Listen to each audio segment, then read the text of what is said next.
Samedi 28 décembre 2024, mesdames et messieurs, bonsoir et bienvenue dans cette nouvelle édition. À la une de l'actualité, hier soir, la gendarmerie de Mahajang a intercepté 805 tortues de l'espèce protégée Astrochelis radiata. Ces tortues dissimulées dans 7 valises ont été découvertes au domicile d'un ressortissant tanzanien situé à Ambudvanzu Betamang, dans le Fuktani Ambunjan, commune de Mahajang. Les détails. Ces tortues, originaires de Murundav, étaient destinées à être exportées clandestinement en Tanzanie à bord d'un bateau rapide. Cependant, une intervention rapide des forces de l'ordre, rendue possible grâce à des informations fiables fournies par une personne de bonne volonté, a permis de déjouer cette tentative. Le suspect tanzanien a été placé en garde à vue au sein de la brigade de gendarmerie de Mahajang. Quant aux tortues saisies, elles ont été remises à la direction régionale de l'environnement et du développement durable de Buen-Betsbouk, qui se chargera de leur réintroduction dans leur habitat naturel. Cette opération s'inscrit dans une lutte constante contre le trafic des ressources naturelles. Récemment, la gendarmerie de Mahajang avait également intercepté une cargaison illégale de concombres de mer. Les autorités réitèrent leur engagement à protéger les richesses naturelles de Madagascar face au trafic illicite. Toujours dans ce contexte, tolérance zéro pour toute personne impliquée dans l'exploitation des ressources naturelles, a déclaré le ministre de l'Environnement et du Développement durable. Il a souligné que le ministère a récemment déposé une plainte concernant une tentative d'exportation illégale de tortues orchestrée par un député et ses complices. Le ministre a également demandé l'application des sanctions sévères à l'encontre de toutes les personnes impliquées dans le trafic de ressources naturelles, qu'il s'agisse de simples citoyens ou de hautes personnalités. Les détails avec Radraman Zatouf. Les tortues ayant fait l'objet de cette tentative d'exportation illégale ont été interceptées par la gendarmerie à Nteiruk dans la nuit du jeudi 24 décembre, selon le ministre de l'Environnement et du Développement durable. Ces espèces sont protégées et leur capture, détention, vente ou exportation sont strictement interdites, a-t-il rappelé. Tolérance zéro, c'est la politique adoptée par le ministère pour tous ceux qui exploitent abusivement les ressources naturelles. Le ministre a confirmé que le ministère a déposé une plainte concernant cette tentative d'exportation illégale de tortues à Nteiruk. Il a également demandé l'application de sanctions sévères contre les pilleurs des richesses nationales. Le ministre a également déclaré que le ministère renforce sa collaboration avec les forces de l'ordre et les communautés locales pour protéger les ressources naturelles. Des stratégies de surveillance ont été mises en place, notamment en cette période de fête, souvent exploitée par les trafiquants en raison de l'intensité des déplacements. En économie, le taux de croissance économique de Madagascar pour l'année 2024 s'élève à 4,5% contre 3,8% en 2023. Cette progression est attribuée au secteur de l'agriculture, des ressources minières, de l'industrie, des télécommunications et du tourisme. Le taux d'inflation, quant à lui, est resté stable à 7,6% cette année. Les détails. L'économie malgache a connu une amélioration notable en 2024. Le taux de croissance est passé de 3,8% en 2023 à 4,5% cette année. Pour le secteur agricole, la production nationale s'est améliorée, réduisant ainsi les importations de produits alimentaires de base. Selon les données douanières, les importations ont chuté à 2 535 milliards d'ariars en novembre 2024, contre 2 815,9 milliards d'ariars précédemment. Pour le secteur minier, les exportations de ressources telles que le nickel, le cobalt, l'or, les pierres précieuses et semi-précieuses ont généré 3 900 milliards d'ariars. Les réformes entreprises cette année ont permis d'instaurer un cadre adapté aux réalités nationales et internationales, garantissant des retombées économiques, sociales et environnementales équilibrées. Par ailleurs, 243 zones d'encadrement ont été créées, bénéficiant à 7 828 petits exploitants miniers. L'exportation d'or a repris cette année et le guichet unique d'exportation à IVA est opérationnel. Pour le secteur industriel, les initiatives comme l'ouverture des unités dans le cadre de l'ODOF et leur approvisionnement en équipement se sont poursuivies. Le processus de création d'entreprise a été simplifié grâce au guichet unique mis en place par le DBM. Les entrepreneurs peuvent désormais enregistrer leur entreprise en ligne et obtenir un certificat de création en seulement 2 jours. Entre juillet et septembre, 444 nouvelles entreprises ont vu le jour, dont 82,6% dans le secteur tertiaire, TIC, commerce, immobilier, 14,9% dans le secteur secondaire et 2,5% dans le secteur primaire. Parmi ces entreprises, 67% appartiennent à des malgaches, les investisseurs étrangers étant principalement chinois, français, indiens, mauriciens et pakistanais. Le secteur touristique a également contribué à cette croissance économique. Jusqu'en novembre 2024, Madagascar a accueilli 232 658 touristes étrangers. Les investissements privés dans ce secteur s'élèvent à 3,33 milliards d'ariars avec la création de 547 hôtels et établissements touristiques. Concernant l'économie en général, les réserves de devises de la Banque centrale s'élèvent à 2 722,3 millions de dollars en septembre 2024. La monnaie nationale a perdu 0,5% de sa valeur face au dollar et 4,7% face à l'euro. Enfin, le taux d'inflation a été maîtrisé, se maintenant à 7,6% tout au long de l'année.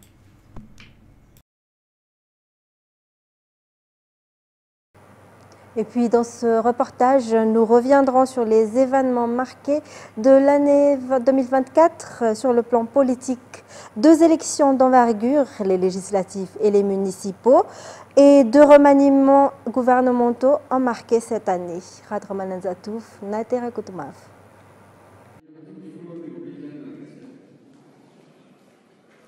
Le 4 janvier 2024, 25 jours après l'investiture du président Andry Rajoelina, Christian Tsaï a été reconduit au poste de Premier ministre. 3 raisons principales ont motivé ce choix, selon le président: sa loyauté, sa maîtrise des dossiers de développement et son aptitude à mettre en œuvre les visions présidentielles. Tsaï Christian a été ainsi retenu parmi les 3 noms proposés par la majorité parlementaire. Le 15 janvier 2024, 10 jours après sa reconduction, les nouveaux membres du gouvernement ont été nommés. Ce gouvernement, composé de 27 ministres, a marqué le début d'une nouvelle dynamique politique.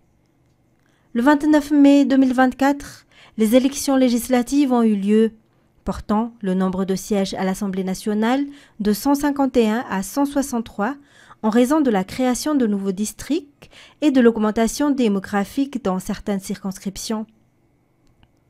Le 27 juin 2024, la Haute Cour constitutionnelle a proclamé les résultats officiels. La coalition Irmar a remporté la majorité avec 84 sièges, suivi des indépendants, 50 sièges, de la coalition Fresakin, 22 sièges, et de quelques autres partis. Le 9 juillet 2024, les 163 députés nouvellement élus ont tenu leur première session spéciale, marquant leur prise de fonction. 2 jours plus tard, le 11 juillet, Toukel Justin, député Irmar de Saint-Bave, a été élu président de l'Assemblée nationale à l'unanimité des 160 députés présents. Conformément à l'article 54 de la Constitution, le Premier ministre doit être issu de la majorité parlementaire. Ainsi, après sa démission formelle, Tsaï Christian a été reconduit à son poste le 12 juillet 2024 sur proposition de la coalition Irmar. Le 9 août 2024, il a présenté devant l'Assemblée nationale la politique générale de l'État, axée sur 3 piliers: la mise en valeur du capital humain, l'industrialisation et la bonne gouvernance. Le 22 août 2024, un nouveau gouvernement a été formé. Il compte 27 ministres, dont 13 nouveaux et 14 reconduits. 2 secrétaires d'État ont également été nommés.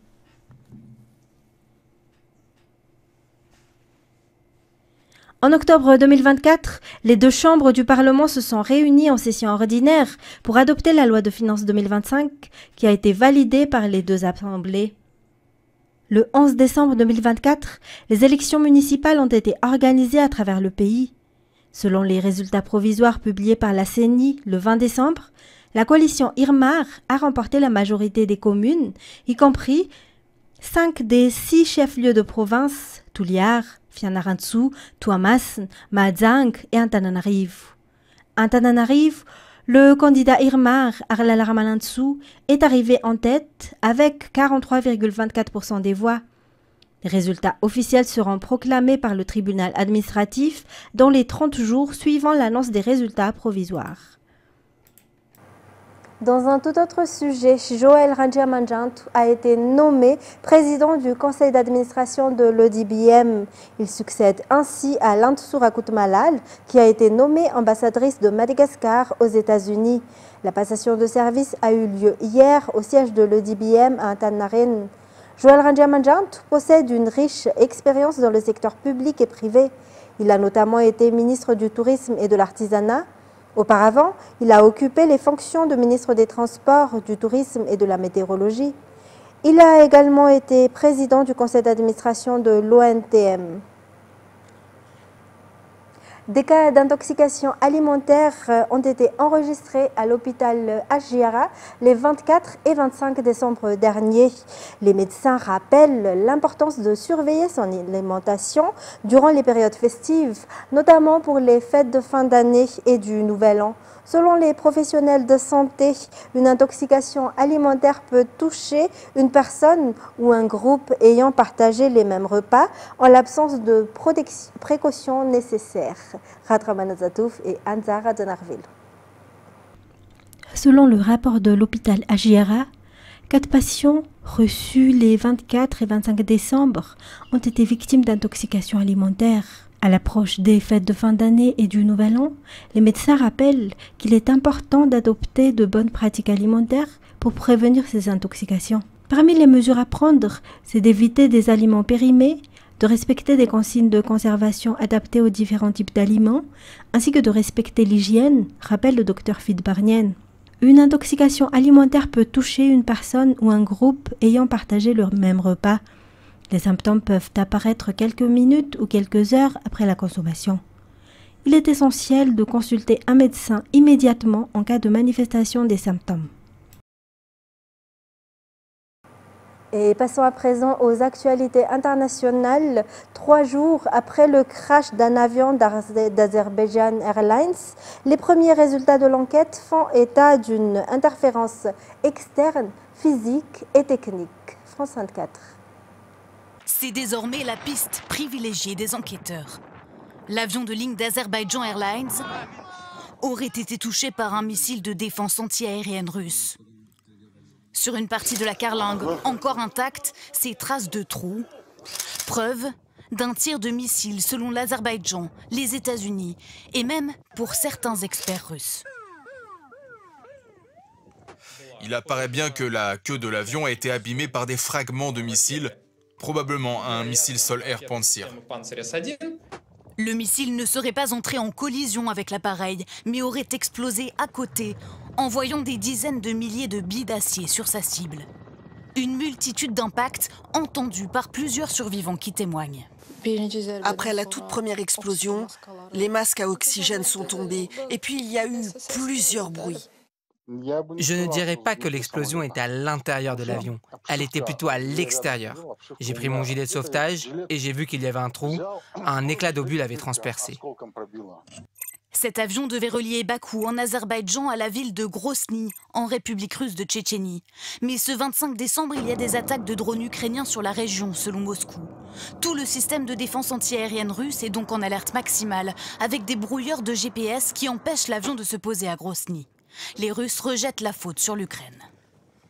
Il faut rappeler que la situation ce jour-là, à ce moment-là, autour de l'aéroport de Grozny est très compliquée. Des drones ukrainiens étaient en train de mener des attaques terroristes contre des infrastructures civiles.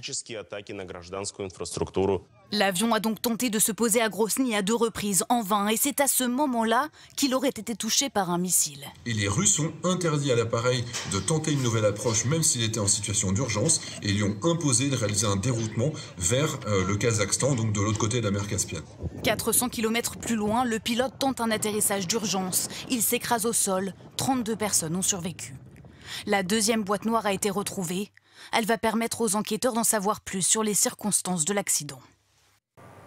Opération rattrapage sur Mayotte pour le gouvernement Bayrou. Le Premier ministre doit se rendre dans l'archipel ce dimanche. Il sera accompagné d'Elisabeth Borne, ministre de l'Éducation nationale, et Manuel Valls pour les Outre-mer, alors que sur place, le défi de la reconstruction s'annonce immense. France 24. Après le passage du cyclone, c'est un nouveau coup dur pour les Mahorais. Ces derniers jours, plusieurs écoles publiques comme celle-ci ont été pillées, vandalisées. On va voir les salles qui sont par là. Dans la ville de Mamoudzou, le directeur de cet établissement a encore du mal à réaliser. Chaque soir, des pilleurs viennent ici se servir allègrement, comme dans cette salle de CP. Dans cette salle, ils ont volé les tables, les chaises, voilà, le matériel pédagogique des enfants. C'est du vandalisme, du pillage, on peut le qualifier sur ces deux termes-là. Même le bureau de son adjoint a été cambriolé. Les voleurs sont entrés par le toit qui avait été éventré. Ils ont volé l'écran qui était là. Il y avait un micro-ondes qui était là aussi, ils l'ont pris. Certes, il y a le cyclone, mais des irresponsables qui rentrent et qui saccagent tout et qui font en sorte que les enfants ne puissent pas apprendre. Ça m'attriste. Dans la ville, 14 autres écoles comme celle-ci ont été pillées depuis Chido. Les voleurs viennent des quartiers les plus défavorisés. Dans ce bidonville, nous filmons discrètement. Ces deux jeunes hommes nous confirment que certains habitants viennent se servir dans les écoles pour reconstruire leur maison. Il y en a qui n'ont pas l'argent. Ils prennent tout ce que peuvent leur servir pour créer une maison ou pour vivre. À Mayotte, les cambriolages datent d'avant le cyclone, mais il a rendu plus facile l'introduction des voleurs. Dans l'ouest de l'île, Grégoire Le Gouédec a été cambriolé 3 jours après le passage de Chido. Donc ils sont passés par le balcon, vu qu'il n'y a plus de baie vitrée, forcément on peut rentrer ici. J'ai pu voir qu'ils avaient escaladé avec un des escabeaux. Cet enseignant avait pourtant mis ses affaires en sécurité dans cette pièce. C'est la fenêtre ici qu'ils ont forcé. Ils m'ont volé une console de jeu, un appareil, une enceinte Bluetooth, un casque Bluetooth, un sac à dos aussi de trail. Enfin, il n'y a pas pour énormément d'argent, mais ça rajoute des problèmes aux problèmes. Donc, Pour lutter contre les pillages, la gendarmerie multiplie les patrouilles.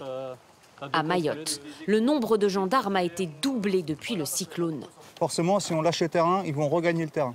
Tant qu'on tient le terrain, ils ne pourront rien faire. Et ils se félicitent qu'aucun supermarché ni commerce comme celui-ci n'a été cambriolé. C'était leur priorité. Ça a permis, après, dès que les gens ont pu ressortir, qu'ils se réapprovisionnent en eau, en alimentation.